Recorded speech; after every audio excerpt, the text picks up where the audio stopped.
chapter 11 on page 48, it says, that they're speaking one language, right? And that's the Tower of Babel. That's the beginning of the Tower of Babel, which means that on page 44, it talks about language. The bottom of page 44, it talks about language, right? That each family, each nation is speaking its own language. And then on page 48, it's talking about everyone speaking one language. So this is over a long period of time, and they kind of... I don't know how long it is. Evolved into yeah, that's for sure. Each one evolved into its own nation. And then they became one language? No, hold on a second. No, stop it. The same language? Wait. Let's have a look and see. Start again. In Hebrew, right, in biblical Hebrew, there are no synonyms, right, which means that two words cannot mean the same thing. Really? Right? So we did one word can mean two things, That's interesting. but two words cannot mean the same. There's always going to be a difference between them. We need to understand the subtleties of Hebrew language. On page 44, it says, Ish lilashona, each one according to his lashon, according to his language, right? On page 48, it says, Veichol haaretz sofa echos. Now, Rabbi Scroll translates the word safa as language. In a minute, you'll see why, because the nuance over here, translating it into English, is going to be lost, right? But two different words are being used. The first word being used is lashon. The second word being used is safa. Good, right? Says the Malbim. The Malbim was an absolute expert on understanding differences in nuances and words, what are called shemos anidofim, right? The words that sound the same or look the same or mean the same, but they're not really the same at all. And he explains what is the difference between lashon and safa. So the word lashon, right, has got a different meaning as well. It doesn't mean just language. It means what? Tongue, right? Says the Malbim, your lashon, your tongue, where is it found? Inside of you, right?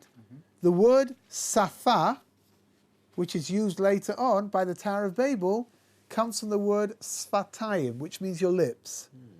Where are your lips? On the outside, right? Says the Malbim, there are two different languages that are being spoken over here. The first language over here is the one which defines the inner dimension of a person. Your lashon, because your tongue is inside of you, right? We talk in English about your mother tongue, right? What is your mother tongue? Not necessarily the language you first were brought up speaking, right? If you've got parents who don't speak English as the first language, right? So they'll speak to you in their, whatever their mother tongue is. But the minute you get into the schooling system, your mother tongue will probably turn into whatever it is that you're learning in school, right? So a good way of testing what your mother tongue is, what are you counting? I would say also, what are you thinking? But I'm not convinced over here that people do. So what are you dreaming? What are you dreaming, right? Most people dream in pajamas, actually, but your mother tongue is like, but your mother tongue is the language that you use which expresses yourself in the most exact way possible. What's it saying? That each nation went out and established their own what? Lashon. Because what is a lashon? It's an tongue in a dimension of who you are. That's really who you are, right? Here, I'll give you an example. You can have somebody who speaks English perfectly, but it's not his mother tongue. Right. Someone who speaks English as a mother tongue will pick up immediately that person's English is not, right? That's not his mother tongue. You have diplomats who speak, they speak English fantastically. Right. Yeah. But if it's not their mother tongue, you'll pick it up. Anyone whose English is their mother tongue, there's small nuances, little inflections, which let you know that, this is, that's a lashon. Again, your lashon is your tongue. It's inside of you. And it defines your inner being. It defines your inner self. And that's a language that you use to express yourself properly. Right? So if you want to speak eloquently, for most people, speaking eloquently requires using your mother tongue. What's called in Yiddish, it's called your mama lashon. Yeah. Your mother tongue. On page 48, Vayehi leleshona, lashon, right? On page 48, it says Vayichol haaretz sofa echos. Right? Everyone's speaking what? One safa. What is a safa, says the Malbim? It comes from your lips, fatayim. It's not revealing the inner dimension of who you are, but rather what is it? A means of communication for everybody who don't speak the same language, who don't speak the same lashon. Safa is one lip, sfatayim is two lips, right? Normally, they come in pairs because that's the way they are on your face, right? So you hear what's going on. It's the most incredible thing what the Malbim is explaining over here. So you're speaking out of necessity almost? Oh no, I don't know. Yeah, you know what? In order to be able to intercommunicate, right? There is an international language everybody speaks, like English. right? Like today is English, right? The language diplomacy today is English.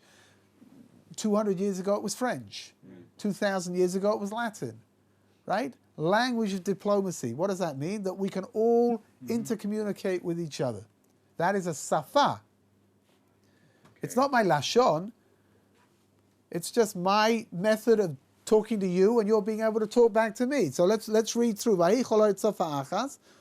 They're all speaking one safa, one universal language, which is not their lashon. So why did that develop, like? Oh, because what's the chat? The minute you all go off and become your own nations and speak your own lashon, if you want to come together in order to unite to do something, what have you got to do? Speak the same language. You got to speak some language together which you're all going to understand. What were they coming together to do over here? Build a tower. To build the Tower of Babel. Bavel, lebalbel, means to mix something up. Distorted. Not necessarily distorted, but to mix. Okay. Lebalbel. Where's the midrash from? What is this? Is this a midrash? From This is all coming from somebody called the Malbim. Malbim. The Malbim he lived, I've forgotten his name, but he didn't live so very long ago. He lived about 100 years ago, and he was truly, he wrote the most astonishing commentary on the Chumash and on Nach.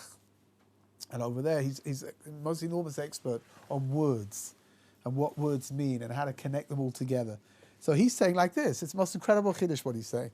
He's saying everybody comes together in order to bring in order to build the Tower of Babel, right? In order to be able to build the tower, what have they got to do? They have a common language. They've got to have a common language. They've got to be able to speak together, right? So they speak a safa. Now again, what's the safa? Again, what was from the lips, which means what? It's not an inner dimension of who you are. No. You know, even in English, it's interesting. Even in English, there's a phrase called paying lip service to something. Yeah. What are you doing? Speaking their language and listening to them. Not necessarily. Paying lip service means that you are. Paying lip service means you don't mean what you say. Yeah. In Hebrew, the phrase is even more revealing. Lip service in Hebrew is me'asfatayim lachutz. What you're saying is from your lips outwards. It's got no inner dimension to it. You don't mean a thing, right? It's got no inner dimension to it whatsoever. What the Malbim is saying over here, though, is that the concept of safa, that they're all speaking a common language, because in order to build this tower together, they've got to cooperate with each other. In order to cooperate, they've got to know what they're saying. So this is the big chiddush over here of the Malbim. The very novel idea. It's fantastic. What did God do? It's not the way that everybody understands, according to the Malbim. It's not that they all spoke one language and then God came along and he gave every different nation their own language and now they can't communicate anymore. Right. But rather, what did he do? He just took away their ability to communicate b'safa achat. Now everybody's left with their own language, which was theirs to begin with, and they can't communicate anymore. Al-Kain Kara Shma Bavel. God called the place Bavel. Kisham Balal Hashem. God mixed up Svat Kol Haaretz. What is Svat Kol Haaretz? So over here, Rabbi Scroll calls it the language of the whole earth. But you hear the problem in English. How do you say in English the difference between lashon and safa? Try. So tongue and speak. But you don't talk about your tongue, right? You talk about your language. Your mother tongue and your universal language. No, that's very nice, but it's getting very complicated, right? Mother tongue. I want. Just give me a. Stop it. Just give me. Behave. Okay, so the Just language give me that a you grew up with, the language that you grew up with. one word translation of Lashon and a one word translation of Safa. I don't think you can do it. Hang on. Lashon is language, right? In Lashon HaKodesh, in biblical Hebrew, we have two very distinct words to describe two very distinct things. Right. But when you try to translate that into English, the nuances are lost on the way, which means they're both a language. Yeah. For English. Because what does language mean? Just a method of speech, right? But how do you define, how do you show in English, you know what, the closest I ever came to trying to work this out is maybe language and How dialect, about the maybe. language? Yeah, but even Lashon is the that, language hold on that a you speak second, in your dream. even that's not correct, because the language that you speak to other people, if you speak to people that speak your language, will be the same language that you speak to yourself. Not necessarily, because if there's applications of business and diplomacy, then you're... That's something else. You're talking about applications of language in different inside of different contexts. Yeah. I'm just talking about speech, Yeah. right? So Which I'm means not we've got even like talking this. about other people. I'm talking about the language that you speak to yourself, the language that you're dreaming. That's Lashon. That would be your Lashon for sure, right? Yeah. And the way that you speak to your boss in the morning, Yeah. the way that you speak to your boss in the morning would be Safa, right? Right. Professional and Exactly, dream that's what I'm language. So my Lashon is when I stand in front of the mirror each morning, I get up in the morning, I say, wow, you look beautiful. That's a Lashon, right? That's the inner me expressing itself. When I come in here and I say, hi guys, it's so nice to see you, that's just a Safa, right? Here, it's the most incredible idea over here, what the Malbim is teaching. It really is absolutely fascinating. Language is one of the most basic definitions of nationhood, that's for sure. Lashon, right, is one of the most basic definitions of nationhood. But Safa is just a means of being able to communicate with all kinds of people. So wouldn't this make it like exponentially more difficult to like create peace if Hashem took away his Yes. ability to Oh, very good, right? Which means that we are left in a state of fragmentation, right? Because we don't know how to communicate with each other. Now we have to relearn the ability to communicate. And what you end up is, here, for example, you know, throughout European history, the idea of there being a diplomatic language was always something which was fraught with all kinds of difficulties because each nation wanted their language to be the international language. What's the idea? The idea is very simple. Tower of Babel was everybody coming together to unite for the wrong reason. Right. Okay. Right? They're coming to unite to do what? To build a tower to fight against God. Mm-hmm. What is God doing? God is now taking away the ability for the whole world to come together, to unite together, right, in a way that it did before the Tower of Babel.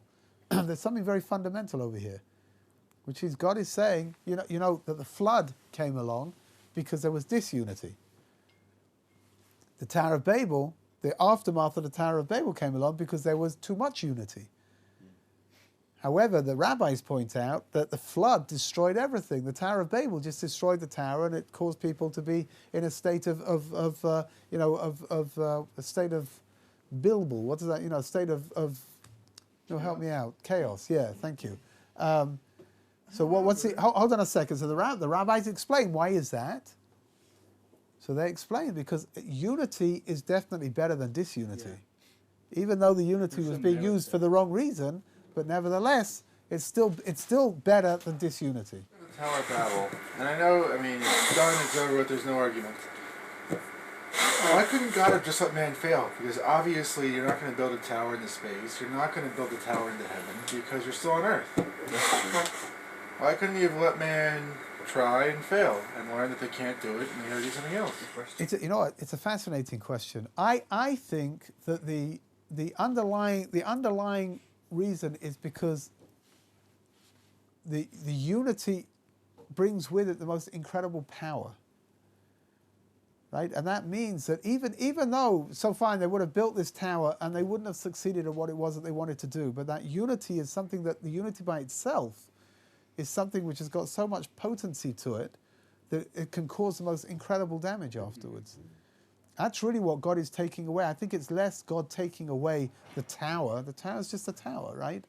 You know, if they would have built that tower to get closer to God, then it would have been the most fantastic tower in the world, yeah? Which is the tower is just a symbol of something which is a lot more complicated than that. And that's why what's being taken away is that again, that unity is going to bring with it the most terrible, destructive power, and that's something which God can't allow to be in the world. Wouldn't the failure been more potent though?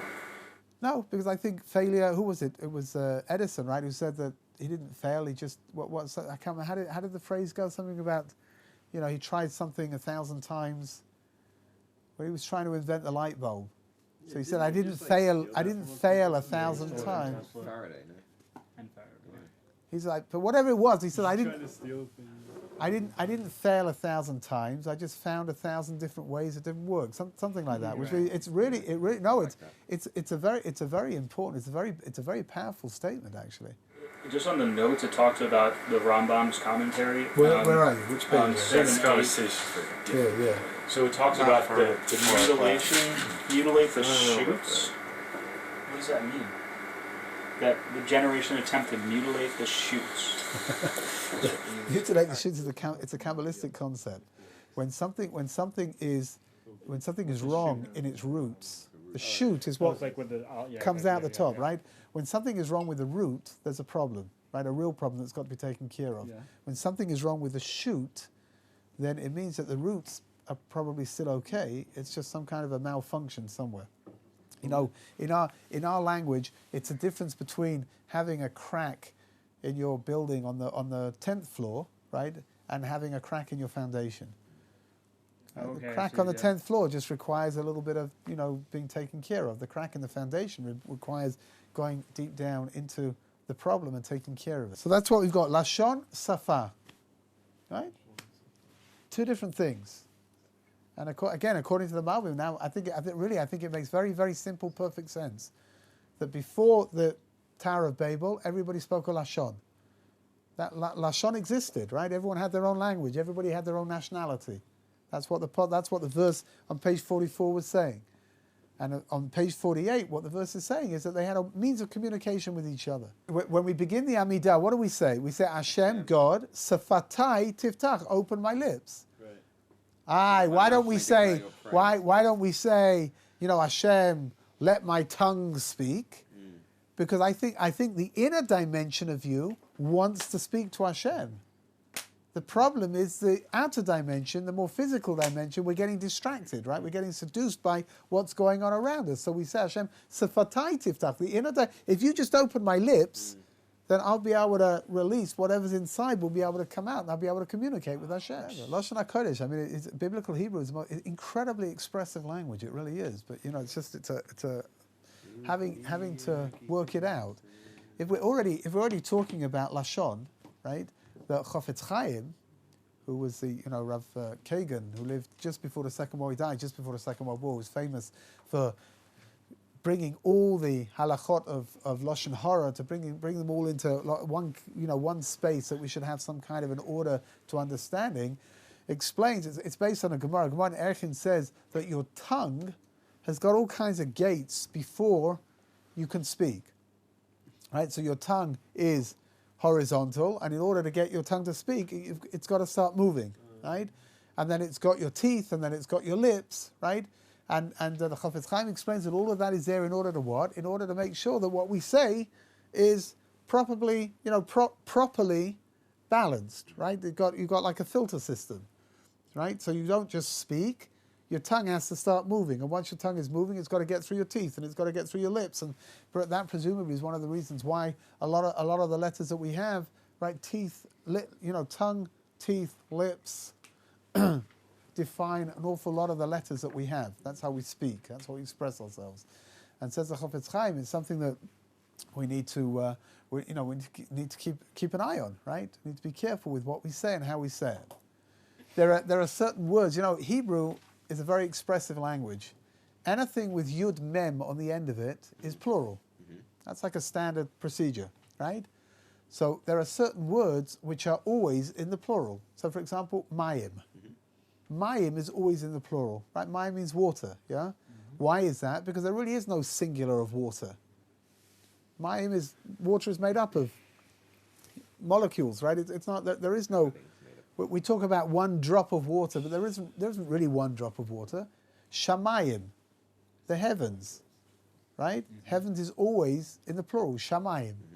Right? Why is that? Because according to Jewish tradition, there are 7 layers of the heavens. Versus Right? the big expanded. Oh, and separated, right? Bein mayim lamayim. That's what one of the explanations of Shamayim is sham mayim. Right. That's where the water is. Yeah. Another plural, which is a standard plural always is chayim. Yeah. Chaim tovim. Right? Chayim. Why would chayim be plural? Because we live 2 lives, right? We live life here in the physical world. We have a spiritual life as well. So chayim reflects the idea that we're more than just living in one plane. We're stretched in between 2 planes. And there's another word which is panim. Faces. Your face. Your face is always in the plural. You say panay. Oh no, that's still plural, isn't it? Pnei, right? That's cool. Pan That's really is one face. But it's panim. What you have, that horrible thing in between your shoulders over there, is your panim. Listen to what the rabbi says. Most incredible thing, it really is. Your face is the part of your body which reflects the inner dimension and meets the outer dimension. That's why your emotions appear on your face, right? You know, when you're happy, you smile, right? When you're sad, you frown. When you're sitting here rapt, listening to every word I'm saying, so you have glazed eyes and dribble coming out the sides of your mouth, right? That's like a standard. I'm an expert on these things. I recognize them, right? You're not rapt enough. But yeah, it's fascinating, right? Panim, because it is the inner dimension of you and the outer dimension of you coming together. Now, what's fascinating is the word face, which is panim, comes from the word facade. What is a facade? Only the exterior. Right? It's interesting that in English and French and Latin, the word for your face is something which it's referring only to the outside, right? What you reveal to the outside. So your facade. So you'll put on a face, right? Depending on what you want somebody to think about you right now, you'll put on whatever face it is. So right now, all you people are trying very hard to put on a face as if you're listening, right? not very successfully, it must be said. You know, if you go to a for example, you got a job interview, you'll have a different kind of a look on your face, right? If you're meeting your bride to be, right, you'll have a different kind of look on your face. That's right. I mean, it's interesting that they are really polar opposites of each other. Facade, face, and panim are 2 completely separate things. I don't know if there's one word. It's something which is chitzoni, which means external, from the word chutz. Judaism, we don't look at your face as being, in Judaism, your face is not something that's just there to be whatever it needs to be right now. But your face is what reveals the inner dimension of who you are.